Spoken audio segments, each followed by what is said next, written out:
আমরা রনি পার্কে এসেছি। এখানে আমাদের রান্না পরিবেশন হচ্ছে।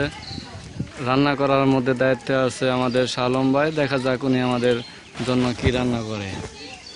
দেখি শালম ভাই কি পাক করলেন। এখানে মনে হয় পানি গরম দিচ্ছেন। তা ডাউল আনছে 9 কেজি, মাংস হলো 18 কেজি। দেখা যাক মাংস হয়েছে। আমরা অল্প কিছুর মধ্যেই আমাদের এই পিকনিকে যে মাংসটা রান্না হয়েছে সেটা আমরা দেখবো। দেখি সেটা কত সুস্বাদু হয়েছে। দেখা যাচ্ছে অনেক সুস্বাদু হয়েছে। 18 কেজি মাংস, গরুর গোশ আনা হয়েছে 18 কেজি মাংস। এখন আমরা এখানে যে রান্না হইলো এই বিষয়ে শালম ভাইয়ের কাছে আমরা কিছু ফিলিংস জিজ্ঞাসা করবো। উনি বলবেন আমাদের আজকের রান্নার জন্য কি কি উনি প্রস্তুতি নিলেন, উনি আমাদেরকে বলবেন। বলেন ভাইয়া, আপনি বলেন আপনি রান্নার জন্য কি কি প্রস্তুতি নিয়েছেন হ্যাঁ, আজকে? আমরা বাসাল থেকে আসছি। এখানে এলো ইকো পার্ক, ঘাটাল থানা।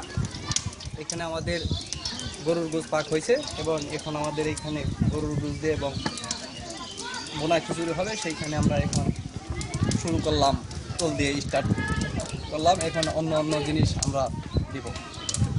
দেখা যাক, আমরা দেখি আমাদের আজকের এই পিকনিকের জন্য যে ডাউল অর্জন করা হয়েছে 16 কেজি ডাউল। সেখানে ডাউলের মধ্যে আছে মাসকলাই, মুগের ডাউল, খেসারির ডাউল, আরও আরও নাম না জানা আরও অনেক ডাউল। মোট 8 প্রকারের ডাউল আছে। এখানে দেখা যাচ্ছে পেঁয়াজ কাজ করে রাখা হয়েছে এবং এখানে দেখা যাচ্ছে যে সকল মশলা